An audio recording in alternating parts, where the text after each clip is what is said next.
Hola, ¿qué tal? ¿Cómo están? Soy el doctor Roberto Silvestri y es para mí un honor y un gusto estar con ustedes el día de hoy. Quisiera agradecer a la doctora Basa Bilbaso, presidenta de este magnífico Congreso Internacional Nacional AMEC 2023, y al doctor Alfonso Murillo por haberme dado la oportunidad de estar el día de hoy platicando con ustedes en este módulo de osteoporosis. Bueno, sin más preámbulos, voy a empezar a compartir mi pantalla y para poder empezar a dar esta presentación. Bueno, pues evidentemente me pidieron que hablara de por qué se debe prevenir y tratar la osteoporosis por el ginecólogo, y trataré de ir dando una idea general de lo que es la osteoporosis y la manera en que nosotros los ginecólogos deberíamos de abordarla así.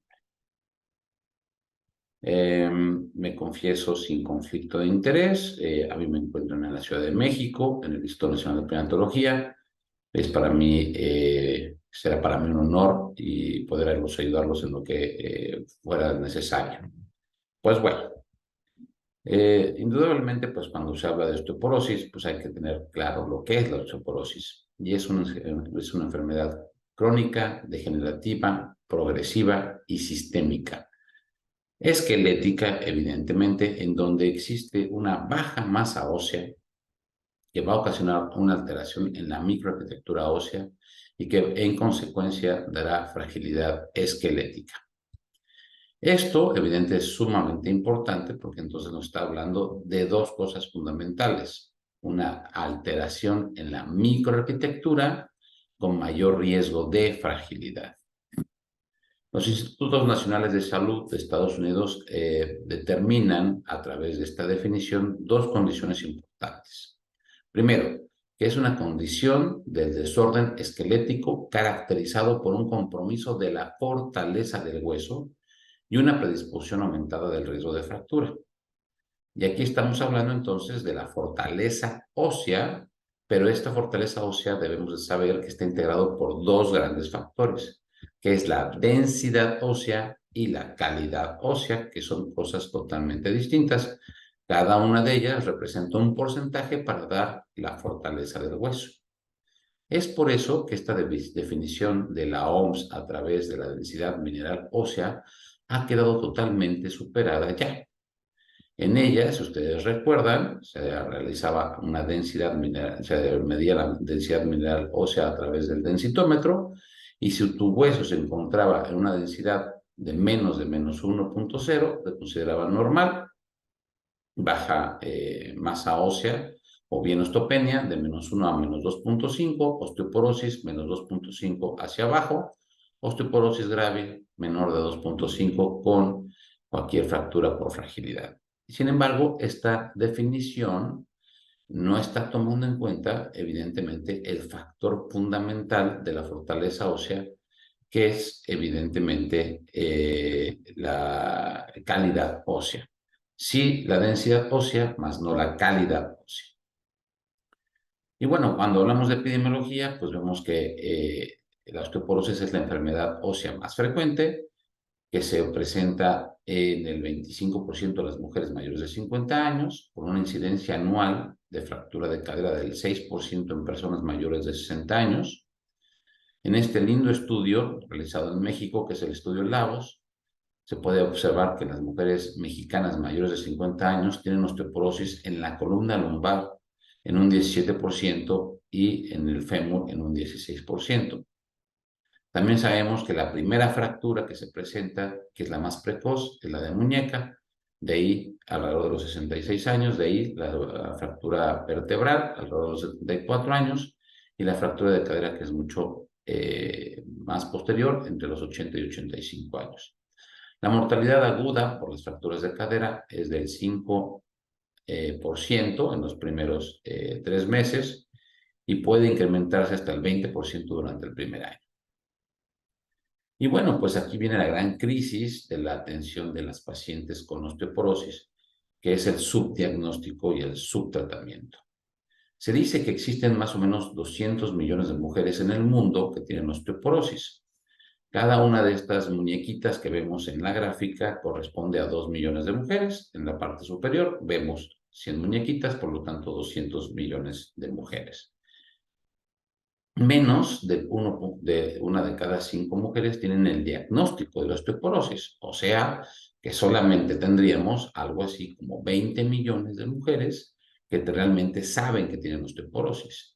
Y menos de estas, menos de una de cada 5, reciben de tratamiento.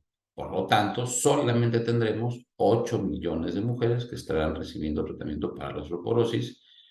Y de ahí menos del 50% persisten con un tratamiento después de 6 meses de que se ha instaurado. Por lo tanto, tendríamos solamente 4 millones de mujeres que realmente se apegan al tratamiento.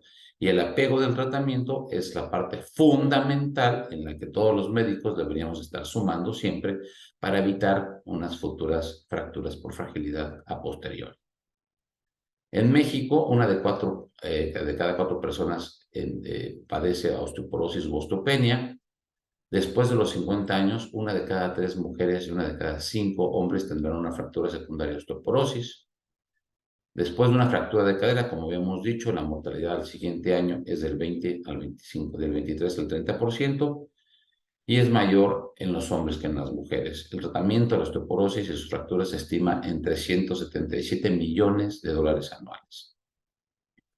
Y bueno, ¿cuál es la típica paciente ginecológica que nosotros podríamos estar captando y tratando de ver evidentemente si podemos ayudar en disminuir su mortalidad a posteriori, si somos suficientemente suspicaces para detectar a estas pacientes?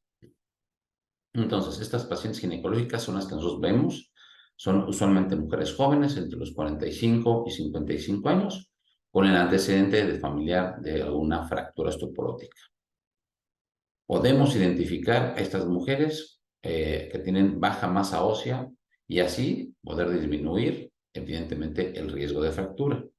Porque sabemos todos que el climaterio es una etapa adecuada para la modificación de hábitos nocivos, iniciar un programa adicional de acondicionamiento físico, buscar aportes suficientes de calcio y vitamina D, saber cómo se encuentra evidentemente la densidad mineral ósea y saber cómo están los niveles de vitamina D, y hacer de esto una rutina siempre cada vez que lleguen nuestros pacientes, estar midiendo los distintos niveles para saber cómo se va a ir avanzando a lo largo del periodo que nosotros seguiremos a la paciente. Este periodo del climaterio es el momento idóneo para prevenir la primera fractura, que la primera fractura es la realmente importante de prevenir. Una vez que llega la primera fractura, todo lo demás ya va cambiando, porque es totalmente distinto al paciente ortopédico. El paciente con fractura osteoporótica usualmente ya es un adulto mayor, es un paciente frágil, con baja masa ósea y alto riesgo de nuevas fracturas osteoporóticas, que tiene enfermedades concomitantes, que ya lleva muchos tratamientos. Los tratamientos orales no siempre son adecuados para este paciente, usualmente son pacientes que acaban hospitalizados, y después de una fractura, hasta el 80% de los pacientes no recibirán tratamiento por osteoporosis. Y eso es algo sumamente grave porque estamos aumentando el riesgo de una nueva fractura. Y como ya habíamos dicho, la baja adherencia terapéutica hace menos eficaz y pobre el tratamiento de sus pacientes. El riesgo de una fractura aumenta hasta 46 pacientes en los pacientes que no se adhieren al tratamiento, que eso es algo de verdad digno de tomar en cuenta. Ahora, hablando de los factores de riesgo, bueno, pues sabemos que se pueden dividir en historia familiar, antecedentes médicos y estilo de vida. Y ahí es donde nos vamos a detener un poco para ser más cautos en este tema. El antecedente más importante familiar, evidentemente, es el que tus familiares directos, padre o madre, hayan tenido una fractura de cadera. Si tienes algún antecedente de estos, cuidado, tienes un alto riesgo de tener tú una fragilidad ósea y riesgo de fractura. Dentro de los antecedentes médicos personales, pues evidentemente que sea una persona mayor de 50 años, que se tenga un síndrome de malabsorción intestinal, un índice de masa corporal de menos de 20 kilogramos sobre metro cuadrado, que exista uso crónico de glucocorticoides, diagnóstico de artritis reumatoide, densidad mineral ósea baja en el cuello femoral y una menopausia prematura. Y dentro de las cosas negativas en los estilos de vida que uno va adoptando a lo largo de la vida, pues evidentemente es la inmovilización prolongada, la falta de ejercicio de resistencia, el tabaquismo, el alcoholismo y la ingesta baja de calcio y vitamina D, que evidentemente estos son totalmente modificables sin mayor medida, siempre y cuando seamos muy cautos en identificarlos y hablar muy bien con nuestros pacientes sobre esto. La clasificación de la osteoporosis, pues bueno, ya de muchos de ustedes es conocida. Sin embargo, pues estamos aquí ante un grupo multidisciplinario de médicos que se encuentran totalmente en etapas distintas de formación y siempre vale la pena, pues, comentarlo, ¿no? La osteoporosis primaria es esta la que ocurre en ambos sexos, en todas las edades, que a menudo sigue en la menopausia en las mujeres y que ocurre en una etapa tardía del hombre y no existe realmente como tal una identificación de alguna enfermedad subyacente que pueda disminuir la densidad mineral ósea. Esto se presenta evidentemente por la edad de los pacientes y la disminución del componente hormonal en la mujer y en el hombre. Y la osteoporosis secundaria, pues es el resultado secundario de alguna enfermedad o algún uso de algún medicamento. Los medicamentos que más llegan a ocasionar osteoporosis secundaria son los glucocorticoides y las enfermedades o afecciones que más pueden ocasionar ese tipo de osteoporosis pues son el hipogonadismo y la enfermedad celíaca. Digno de recalcar, pues son estas etapas o momentos de vida fundamentales en donde pues empezamos desde la etapa de la niñez a ganar de manera activa hueso en nuestro cuerpo hasta llegar a una masa ósea pico que se va a alcanzar alrededor de entre los 20 y 30 años. Ahí empezamos a perder lentamente hueso a partir de los 30 y hasta los 40. Es una meseta mantenida de descenso paulatino del hueso, que evidentemente pues va a llegar a una pérdida ósea relacionada con la edad, alrededor del 0.5 a 1% por año, entre los 40 y 50 años. Y de ahí viene la menopausia y empieza una pérdida ósea acelerada por los próximos 10, 15 años, de 1 a 2% de hueso por año. Esta pérdida acelerada pues, nos conlleva a mayor riesgo de entrar a puntos críticos de la densidad mineral ósea para considerarnos con osteopenia o con osteoporosis. Y evidentemente, pues la parte de la senectud, en donde se ha perdido tanto hueso, que se regresan a niveles previos a la adolescencia en la mujer o en el hombre anciano. Y por eso el mayor riesgo de fragilidad. Y no solamente es la pérdida ósea, sino también es la pérdida de la fortaleza muscular y de la masa muscular, que se va perdiendo alrededor del 1% por año a partir de los 30 años. Y esto hace que sea sumamente grave la pérdida muscular cuando se llegan a etapas de los 70s, 80s, 90s, donde hemos perdido 40, 50% de nuestra masa muscular. El diagnóstico, bueno, pues es sumamente importante hacer un diagnóstico oportuno. Hay que tener en mente que la mayoría de las fracturas ocurren en personas que no tienen osteoporosis en niveles de osteopenia, aunque evidentemente las pacientes con osteoporosis tienen mayor riesgo relativo de fractura osteoporótica. El diagnóstico pues empieza evidentemente nosotros los ginecólogos desde la historia clínica, al hacer una muy buena anamnesis, un examen físico, medir a nuestra paciente, medir la envergadura y la talla para poder saber si no ha habido una pérdida o acortamiento de la talla en la persona que nos podría predecir mayor riesgo de fractura vertebral, hacer los laboratorios adecuados, hacer una densitometría. Si hay dudas, evidentemente hacer radiografías de columna vertebral, lateral, y hacer, evidentemente, nuestra medición de riesgo de fractura a través de la herramienta FRAX. Bueno, pues evidentemente los objetivos son identificar a las personas con mayor riesgo de fractura por traumatismo leve que se beneficiarán de intervención medicamentosa o médica para minimizar este riesgo. Y bueno, pues aquí tenemos todo lo que hemos comentado, lo que tenemos que hacer.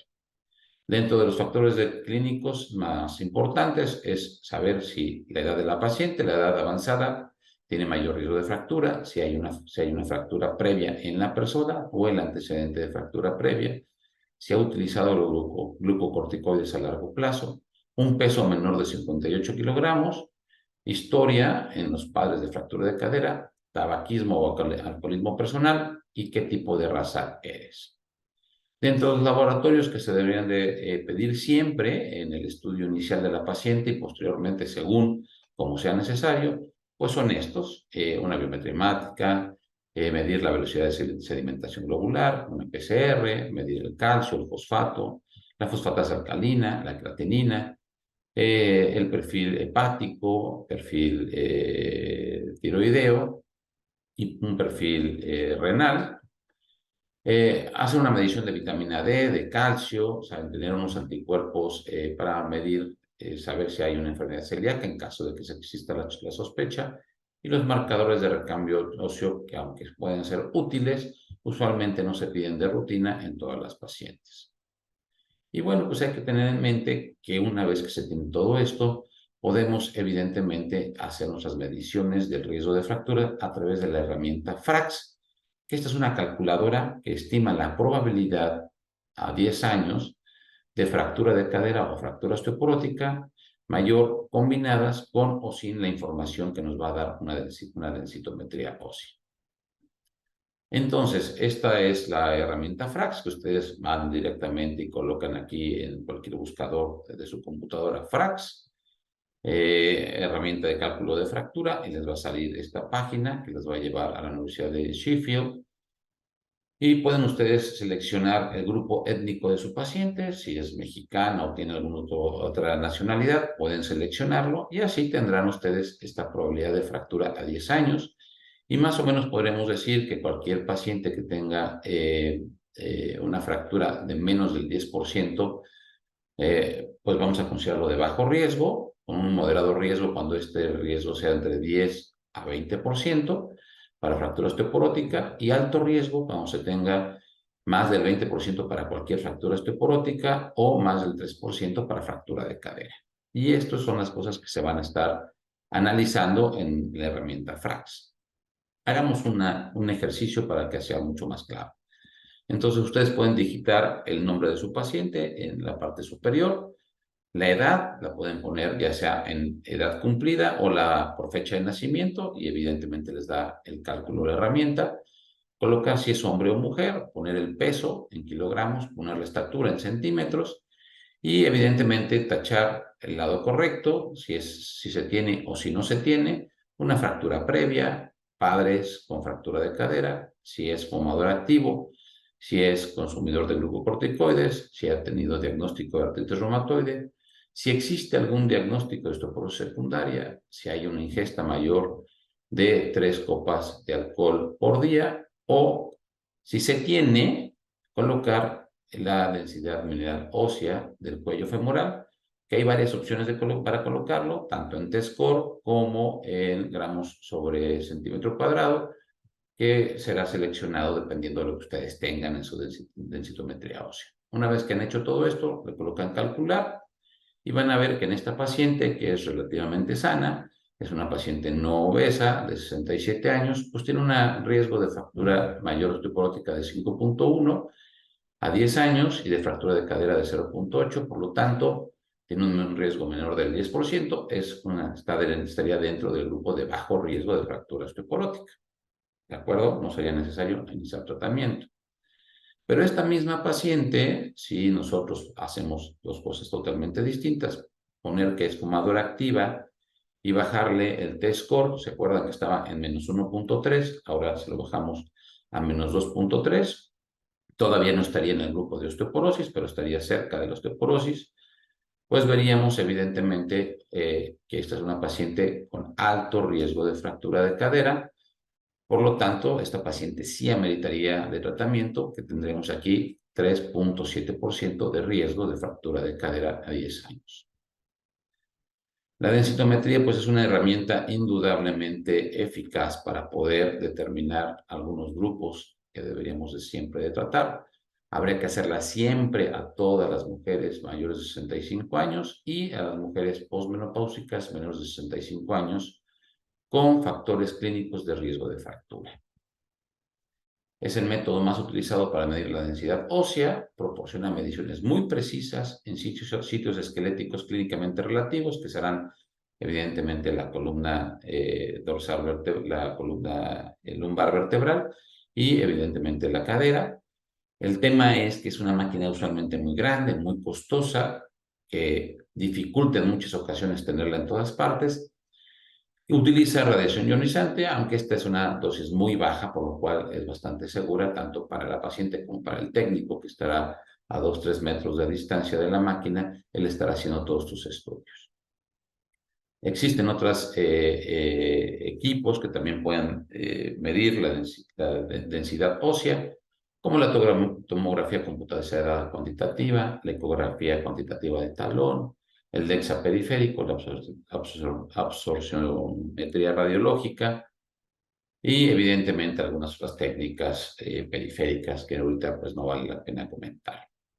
Cualquiera de estas es útil, sin embargo, la que está totalmente estandarizada y aprobada por prácticamente todos los colegios médicos que se dedican al estudio de la paciente en la etapa de climaterio y en la osteoporosis, pues concuerdan en esto, que se debe realizar a toda mujer mayor de 65 años, a toda aquella mujer menor de 65 años con factores de riesgo para fractura osteoporótica, en aquellas personas que se hayan hecho fractura por fragilidad, que tengamos evidentemente la necesidad de monitorizar el tratamiento. También es una inigualable herramienta para estar detectando la mejoría o el empeoramiento en todas nuestras pacientes.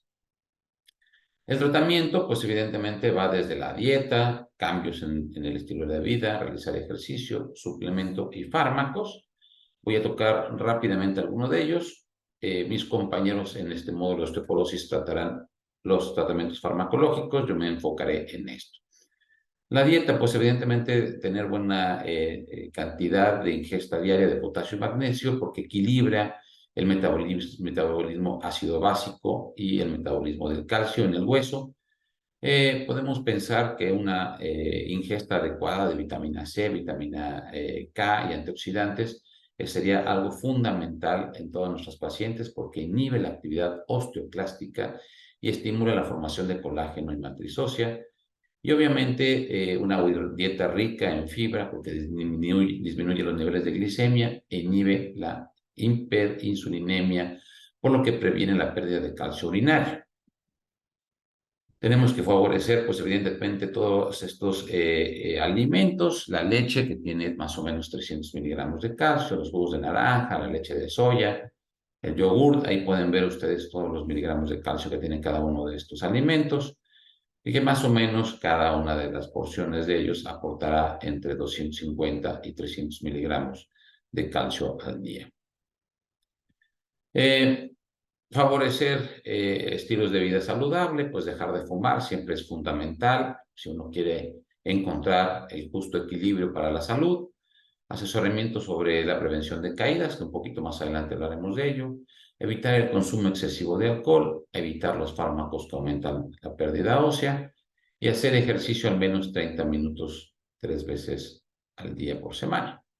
Aunque se ha visto que el máximo beneficio en la paciente climatérica se obtiene cuando se hacen 3 horas de ejercicio al menos por semana. 3 horas al menos de ejercicio por semana, que va a dar mayor fortaleza y vamos a encontrar mejor equilibrio en nuestros músculos. Y hay que tratar de tocar estos 4 puntos fundamentales, que es el entrenamiento de la marcha y el equilibrio, entrenamiento de fuerza, hacer ejercicio aeróbico y hacer movimientos pausados tipo tai chi o baile para tener mejor equilibrio en nuestro cuerpo. Los suplementos de calcio y vitamina D pues son fundamentales, porque estos disminuyen la resorción ósea y disminuyen el riesgo de fractura de cadera. Y hay que tener un aporte mínimo de entre 1000 a 1200 miligramos de calcio y entre 800 a 2000 unidades de vitamina D todos los días. Y esto, evidentemente, vamos a ir favoreciendo cosas fundamentales en nuestros pacientes. El tratamiento farmacológico, según la International Osteoporosis Foundation y muchas otras entidades que se encargan del estudio de la osteoporosis, pues debería de siempre ser dado en estos tres escenarios. Cuando se tiene una historia de fractura de cadera o vertebral personal, ahí siempre sí o sí se debe de iniciar un tratamiento farmacológico. Cuando se tiene una puntuación de score por una densitometría ósea menor a 2.5, esto es osteoporosis, en el cuello o en la columna, femoral, después de una evaluación adecuada para excluir algunas otras causas secundarias. O bien cuando tenemos un puntaje de entre -1 y -2.5, esto sería la famosa osteopenia, en el cuello femoral o en la columna vertebral y una probabilidad de 10 a 10 años de fractura de cadera mayor de 3% o una probabilidad a 10 años de cualquier fractura importante relacionada con osteoporosis de mayor o igual al 20%. Ahí deberíamos iniciar el tratamiento farmacológico. Les dejo un momento esta imagen por si ustedes quieren tomar una captura de pantalla. Tenemos dos grandes grupos de tratamiento, los agentes antirresortivos y los agentes anabólicos.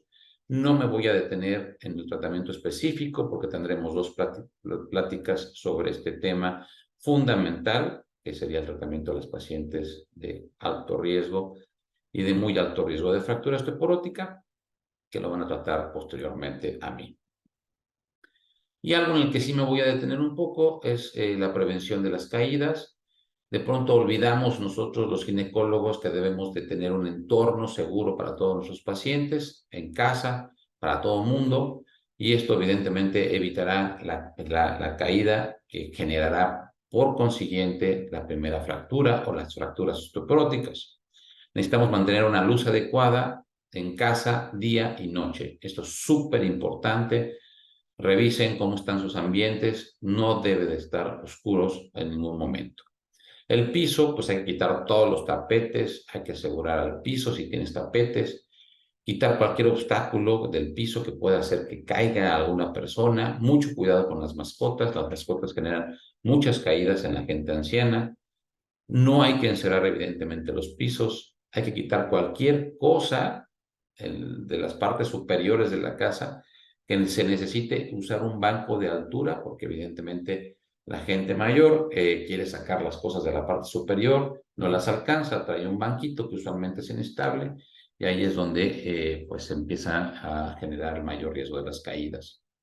El lugar más inseguro de la casa, pues es el baño, hay que instalar los barandales de seguridad, aplicar antiderrapantes en la regadera y en el baño, y en las escaleras que van a permitirnos ascender o descender en la casa, pues es instalar barandales de ambos lados. No basta colocarlos de un lado, hay que colocarlos de los dos lados, con una luz adecuada y siempre antiderrapantes. Pues bueno, yo con esto voy redondeando mi plática, les dejo algunos puntos para llevar a casa. Es necesario capacitar y educar al gremio médico para la detección oportuna de la paciente con factores de riesgo para fractura osteoporótica, individualizar a cada paciente con la correcta evaluación del riesgo de fractura, que esto podrá simplificar la toma de decisión de cuándo y cómo iniciar un tratamiento. No existe evidencia o guías para la duración exacta del tratamiento y este deberá ser ajustado según los resultados, hacer un traje a la medida de la paciente y dependiendo de sus deseos y un seguimiento a largo plazo poder determinar cuáles serán las mejores mejoras que podamos hacer para el tratamiento.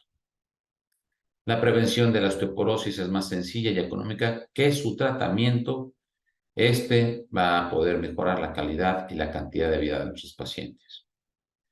Pues yo con esto dejo de compartir mi pantalla. Pues agradecer nuevamente a todos los integrantes de la mesa directiva de AMEC, a la doctora Basavilbaso Vaso por la oportunidad de estar con ustedes y al doctor Murillo por haberme dado esta invitación y ojalá haya podido cubrir todas sus expectativas. Pues finalizo mi plática. Muchas gracias. Hasta pronto.